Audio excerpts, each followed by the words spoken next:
नमस्कार, मैं शारदा पांडे आसान ज़िंदगी किसी एपिसोड में आपका स्वागत करती हूँ। आज मैं आपको बताऊँगी करवा चौथ व्रत का मुहूर्त, पूजन का मुहूर्त। जैसे कि इस बार करवा चौथ 4 नवंबर बुधवार को पड़ रहा है, तो आप लोग सभी व्रत करेंगे, सरगी लेंगे और व्रत का जो पूजा होता है, जो कलश पूजा होता है और जो कथा होता है, उसका मुहूर्त मैं आपको बता रही हूँ कि जो मैं आसान ज़िंदगी में दिखाई हूँ पूजा, कलश पूजा, चौकी पूजा और कहानी वगैरह, तो इसका मुहूर्त जो है 5:30 से शाम को 5:30 से 6:48 तक है। तो ज़रूरी नहीं है कि आप इसी मुहूर्त में करें, ये तो विशेष मुहूर्त बता रही हूँ।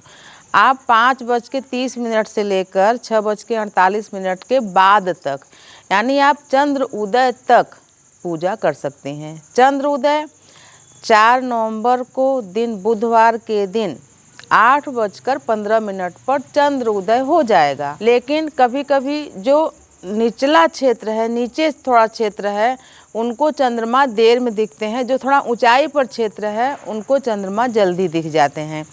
तो 8:15 पर चंद्र तो उदय हो जाएगा, लेकिन जब चंद्रमा आपको दिखे, यानी कि जैसे बादल वगैरह नहीं है, कहीं कहीं बादल हो जाता है तो बोलते हैं कि चंद्रमा नहीं दिख रहे हैं, तो ठीक है, तो 15 मिनट के बाद 8:15 के बाद आप अर्घ देकर पूजा करके, अर्घ पूजा करके भोजन कर सकती हैं। और अगर आसमान साफ है तो चंद्रमा को देख के, जैसा कि मैं थाली पूजन में दिखाई हूँ, थाली पूजन जो थाली के सब सामान है उसमें, तो उसमें चंद्र पूजन भी दिखाई हूँ। आप आसान ज़िंदगी में सर्च करके देखें कि चंद्रमा की विधिवत पूजा करवा चौथ में कैसे की जाती है। तो चंद्रमा जब दिख जाए तो एक चांदी का सिक्का वगैरह लेके, जैसे पूजा बताई हूँ, सफ़ेद चंदन, गोभी चंदन लगा के आप पूजा कर सकती हैं।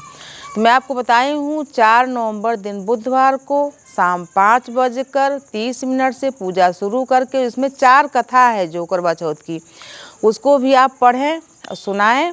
और जैसे कि बताई हूँ कि 6:48 तक, फिर पूजा पाठ करने में थोड़ा देर हो जाता है, तो आप 5, 5:30 से शुरू करके बता रहे हो कि चंद्र उदय तक, या थोड़ा बहुत कम ज़्यादा 5:30 से शुरू करके आप चंद्र उदय तक पूजा पाठ कर सकती हैं। तो आप सभी, जो हमारी बहनें हैं, जो हमारी माताएँ हैं, जो हमारी बेटियाँ हैं, सभी के लिए करवा चौथ पर्व मंगलमय हो, सुखमय हो। जो पहली बार कर रही हैं उनके लिए भी आसान ज़िंदगी में सारे वीडियो डले हैं, आप सर्च करके देखें, आपकी पूजा आसान हो जाएगी। जैसे कि आपको क्या क्या सामान चाहिए, तो वो सामान जो भी चाहिए आपको, तो पूजा सर्च करेंगी और थाली में दी हूँ, जो थाली सजाकर पिछले साल दिखाई थी, उसमें सारे सामान लिखे हुए हैं, सारे सामान हैं, तो आप उसको भी सर्च करके देखें। और आगे वीडियो में बताने वाली हूँ कि इस साल कोई नया व्रत शुरू कर सकते हैं कि नहीं, जिसकी सगाई हुई है वो व्रत कर सकते हैं कि नहीं, और व्रत जो छोड़ना चाहते हैं वो व्रत छोड़ सकते हैं कि नहीं, या जो बीमार हैं, जो गर्भवती महिलाएं हैं, वो व्रत करें कि नहीं। तो आप अगले वीडियो में ज़रूर इसको देखें, विस्तार से बताने वाली हूँ। तो जैसे करवा क्या होता है, कुल्हड़ को बोलते हैं, जो मिट्टी का होता है। तो हमारी बहनें पूछती हैं कि करवा की जगह लोटा या जो टोटी वाला लोटा होता है वो सब लेकर पूजा करें कि नहीं। तो उनको बताती हूँ, करवा का मतलब, नाम ही जो महिला थी वो माता, उनका करवा नाम था, तो करवे के नाम से, मतलब करवे के नाम से उनका नाम करवा पड़ा। तो करवे में ही महत्व रहता है और करवे का ही पूजा का महत्व रहता है, उसी में जो भी चीज़ें सामग्री रख के करते हैं पूजा, उसी का ज़्यादा महत्व होता है।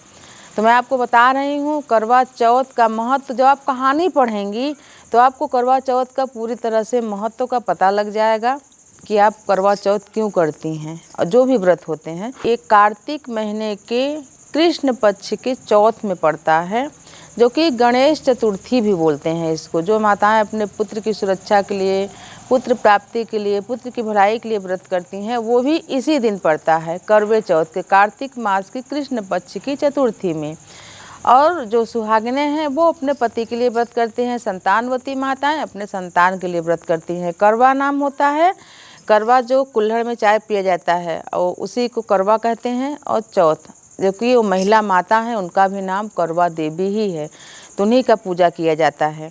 तो जो माताएं बोलती हैं कि उनके पास कैलेंडर नहीं है करवा का, जो भी है, तो चित्र भी तो बनाते हैं वो चावल हल्दी से दीवार में, आप उसको भी बना के पूजा कर सकते हैं। जिन जिन देवताओं का चित्र लिखा होता है उनको आप अंकित करके दीवार में उसमें पूजा कर सकते हैं। जैसे होली अष्टमी का पूजा होता है, तो मैं आपको बता रही हूँ मुहूर्त के साथ साथ कुछ थोड़ी बहुत बेसिक जानकारी आपको।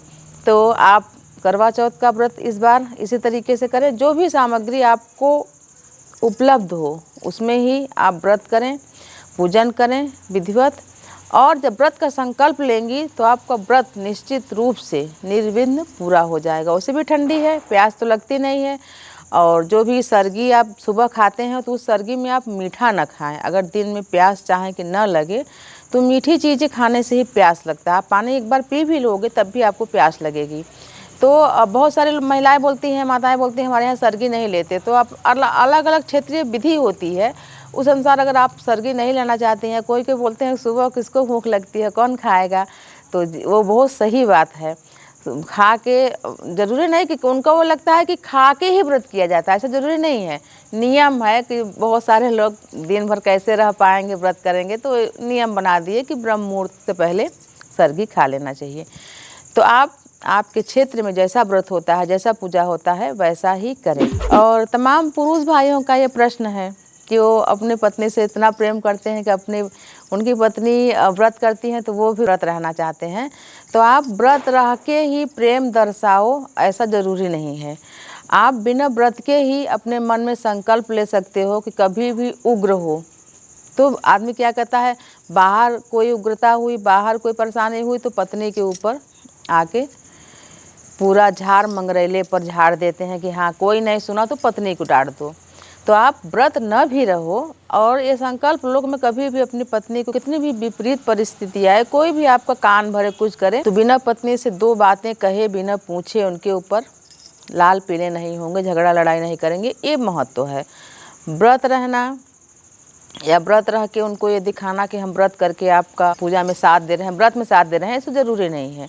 मैं आप सभी भाइयों को समझाना चाहती हूँ कि ये व्रत आपके लिए नहीं है, माताओं बहनों के लिए है। आप उनका साथ दे के, आप उनका सहयोग करके, अपनी पत्नी के, अपनी संगनी का सहयोग करके उनको खुश कर सकते हैं। तो हम तमाम बहनें बोलती हैं अपने पति से रोज़ सिंदूर लगवा सकती हूँ कि नहीं, तो बोलती हूँ क्या सभी प्रेम सिंदूर में ही है।